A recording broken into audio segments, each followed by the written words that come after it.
अरे आता मार्केट हलतंय फक्त नावानी, कारण इतिहास रचलाय तुमच्या ह्या भावाने. 24च्या वयात फॉर्च्युनर म्हणजे काय खेळ वाटला काय? अरे इतिहासच झाला.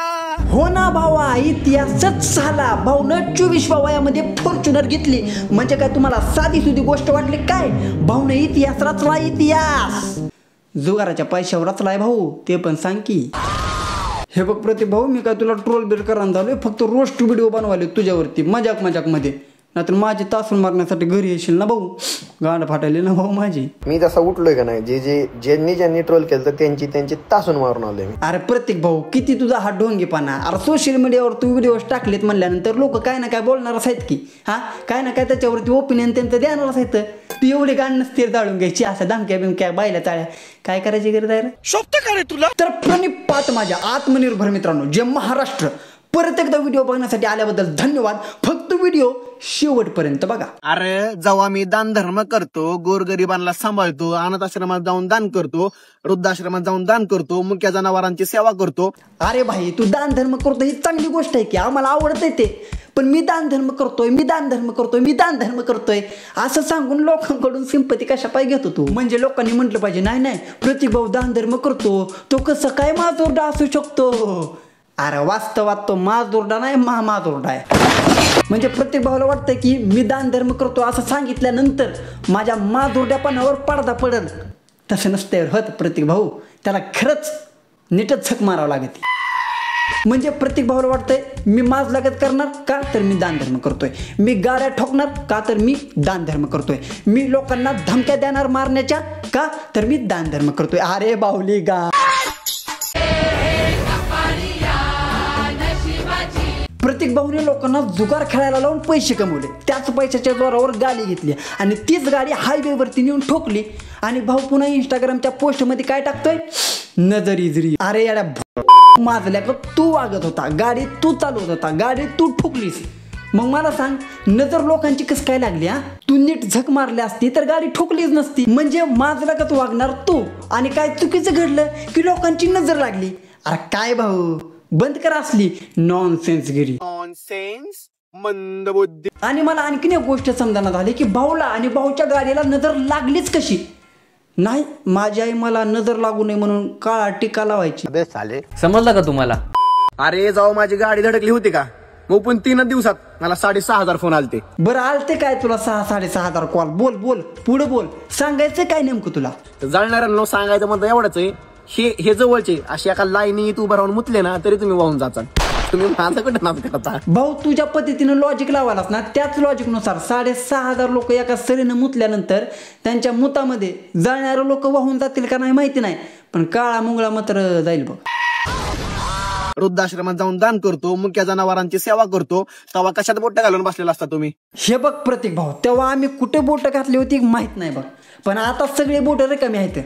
देऊ का वाटलंच तर, देऊ का काढून, घेतो का घालून? जास्त होत. मुक्या जनावरांची सेवा, अनाथ पोरांची सेवा, वृद्धांची सेवा, आणि ज्याला गरज आहे तिथं असं कधीच नाही झालं की प्रतीक शिंदे गेला नाही. अरे प्रतीक भाऊ, तुला मी मगाशीच म्हणलं की तू दान धर्म करतो, गोरगरिबांची सेवा करतो, मुक्या जनावरांची सेवा करतो, आनंद आहे आम्हाला. आम्ही त्या कामाची तुझ्या इज्जत करतो, इज्जत. पण आम्ही जशी तुझी इज्जत करायला जातो, तू परत माजलेली गांड घेऊन टाणा नाचतो. मग आम्हाला वाटतंय नाहीच केली पाहिजे ह्याची इज्जत. हा, प्रतीक भाऊ शिंदे ऑनलाईन जरी कॉमेडी करत असला तरी ऑफलाईन लय खतरनाक आहे भाऊ. तुझ्यात आणि माझ्यात फरक एवढाच आहे, तू ऑनलाईन डॉन आहे डॉन, आणि ऑफलाईन टाइमपास. मला येऊन भेट, मी ऑनलाईन कॉमेडी करतो आणि ऑफलाईन. अरे काय प्रतीक भाऊ, अरे तुला हजारो लाखो लोक दररोज बघायला येतं, त्याच्यामध्ये किती तर हजार युवा बघायला येते. युवा त्यांनी काय आदर्श घ्यायचा तुझ्याकडून? असल्या गोळ्या मारामारीचा. मित्रांनो, भाऊला असली छपरीगिरी करायला, मारलागत करायला, असली व्हिडिओज टाकायला लय भारी वाटते. पण भाऊच्या या गोष्टीवरती कोण काय बोललं की भाऊची गांड अशी जळती म्हणता की भाऊ लगेच त्याला मारायच्याच धमक्या देतो. सब करायची राहिली, अजून झालं. निम्मे अर्धे घुसून मारले, निम्मे अर्धे पुढंच नाही आले, निम्मे अर्धे पळून गेले, सगळं झालं. अरे काय भाऊ, तुला जर क्रिटिसिझम सहनच होत नसेल तर कशाला व्हिडिओज टाकतो सोशल मीडियावरती? हा, तू बंद कर असलं, आम्ही बंद करतो बोलायचं. आणि आता ऐक, काय ऐक की अरे हा मी अहंकारी रावण आहे, मला माझा अहंकार नडणार, पण युद्धाचे नियम सोडून कधी नाही लागणार. माझं नाव ऐकून अरे भाऊ ढापला काय त्या रॉक्सनचा डायलॉग? अरे काय भाऊ, रॉक्सन म्हणजे असा दर्जा आहे दर्जा, आणि तू त्याचा डायलॉग त्याचे लिरिक्स तुझ्या रील्समध्ये टाकायला लागलास, बोलायला लागलास. कशाला त्याचा अपमान करतो भाऊ? आणि काय म्हणतो, युद्धाचे नियम सोडून कधी नाही लढणार. अरे भावड्या, दाखवू का तुझे युद्धाचे नियम काय आहेत ते? आता तुझ्या गावात आलोय तरी बी तुला पण बसतो. तुझ्या गावात आहे मी, माझ्याकडे नाही. एवढं लांब येऊन बी भाईला का तू भाऊला का भेट र, मला तुझं लय प्रेम आहे माझं तुझ्यावर, लय म्हणजे तुझ्यासारखा माणूस तू भेट. लपून बसत्यात 2 दिवस. एखाद्यानं तुझ्यावरती व्हिडिओ बनवला, पोस्ट टाकली, म्हणून त्याला मारण्यासाठी त्याच्या गावात जातो. हेच आहेत का तुझे युद्धाचे नियम?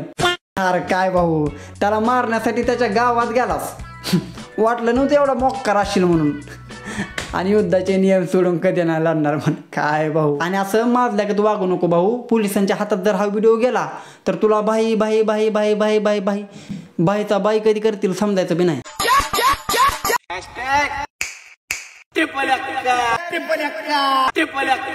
आणि काय रे प्रत्येक वेळेस ट्रिपल एका ट्रिपल एका ट्रिपल एका ट्रिपल एका ट्रिपल एका प्रत्येक भाऊच्या? अरे तुम्हाला माझी फक्त फॉर्च्युनर दिसती, हे सोनं नाणं दिसते, आणि मी कष्ट करत होता कुठं मिळते का तुम्ही? कष्ट कष्ट कष्ट कष्ट मला सांग, तू नेमकं कष्ट केलंस तरी काय काय कष्ट केलंस मला सांग बरं. सगळा माज जो आहे ना तुझा, तो जुगाराच्या पैशावर आहे. अरे बाप रे, ये तो धोती खोल रहा है. काय काय लोकांना वाटतं ते हित, पण ते विसरून जातात वर बघायचं. आम्ही हित. बरं बाबा प्रतीक भाऊ, तूच मोठा, तुझीच लाल, तूच अंबानी, तूच नरेंद्र मोदी, तूच मुख्यमंत्री, तूच देवेंद्र फडणवीस, तूच येड धावा, तूच शान धावा, काय असशील ती तूच बाबा. बस जिरली आमची जिरली. तर मित्रांनो, जाता जाता एवढंच बोलेल की बाबा, आपला व्हिडिओ हा फक्त आणि फक्त मनोरंजनाच्या हेतूने बनवलेला असतोय. त्याच्यामुळे आपल्या व्हिडिओला कोणीही मनावर घ्यायचं नाही. बाकी प्रतीक भाऊला खूप सारं प्रेम आपल्याकडून. प्रतीक भाऊची अशी प्रगती हो, प्रतीक भाऊ असंच काहीतरी चांगलं करत राहो, फक्त तेवढा माज कमी कर प्रतीक भाऊ. तर बस मित्रांनो, आजच्या व्हिडिओमध्ये एवढंच. जर व्हिडिओ आवडला असेल तर व्हिडिओ लाईक करा, चॅनलला सबस्क्राईब करा. आपण भेटू लवकरच पुढच्या व्हिडिओमध्ये. तोपर्यंत राम राम.